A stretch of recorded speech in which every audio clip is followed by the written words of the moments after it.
Friedrich Meyers জার্মানির chancellor হিসেবে নিযুক্ত হওয়ার পর থেকেই দিন দিন কঠিন হচ্ছে দেশটির অভিবাসন প্রক্রিয়া। স্থানীয় সময় বুধবার জার্মান সংসদে বাতিল করে দেয়া হয় সাবেক চ্যান্সেলর ওলাফ শলৎজ সরকারের পাশ করা সুদক্ষ বিদেশি কর্মীদের 3 বছরের মধ্যেই দ্রুত নাগরিকত্ব দেওয়ার আইন। এই বিধানে দেশটিতে আসা বিশ্বের বিভিন্ন দেশের সুদক্ষ পেশাজীবীরা, বিশেষ করে চিকিৎসক, গবেষক, তথ্য প্রযুক্তি বিশেষজ্ঞ, প্রকৌশলী সহ নানা পেশার কর্মরতদের অনেকেই অসুবিধার সম্মুখীন হতে যাচ্ছেন। আইনটি বাতিল করায় মিশ্র প্রতিক্রিয়া জানিয়েছেন দেশটিতে বসবাসরত প্রবাসীরা। জার্মান সরকার যে 3 বছরের নাগরিকত্বটা বাতিল করছে, এটা আসলে উচিত হয়নি।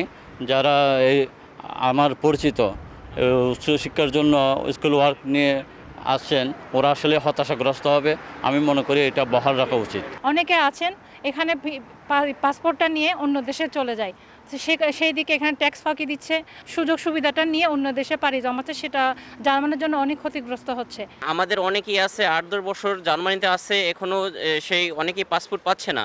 যে 3 বছরে সহজে পাসপোর্ট হইলে তখন তো আর জার্মানের যেই পাসপোর্টের ভ্যালুটা সেটা সে বুঝবে না। জার্মান সরকারের সাধুবাদ জানাই যে এই আইনটা ভালোই করছে। জার্মানি আসলে এতটা সহজ না।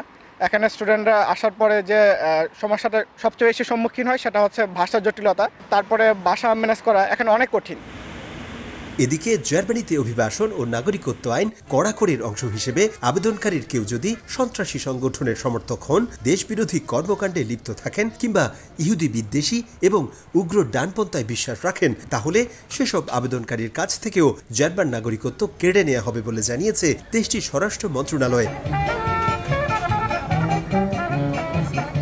জার্মানিতে দ্রুত নাগরিকত্ব পেয়ে বসবাস করছেন এমন সর্বোচ্চ পর্যায়ের দক্ষ পেশাজীবীদের দেশটির প্রতি আরও বেশি ইতিবাচক মনোভাব পোষণের পাশাপাশি জার্মান আইন ও সংস্কৃতির প্রতি শ্রদ্ধাশীল হওয়ার আহ্বান দেশটির অভিবাসন বিশেষজ্ঞদের। মাত্র 3 বছরেই জার্মানির নাগরিকত্ব পাওয়ার বিধানই শুধু বাতিল নয়, ভবিষ্যতে অভিবাসন আইনে আরও কড়াকড়ি আনতে যাচ্ছে ফ্রিডরিশ মের্জের জোট সরকার।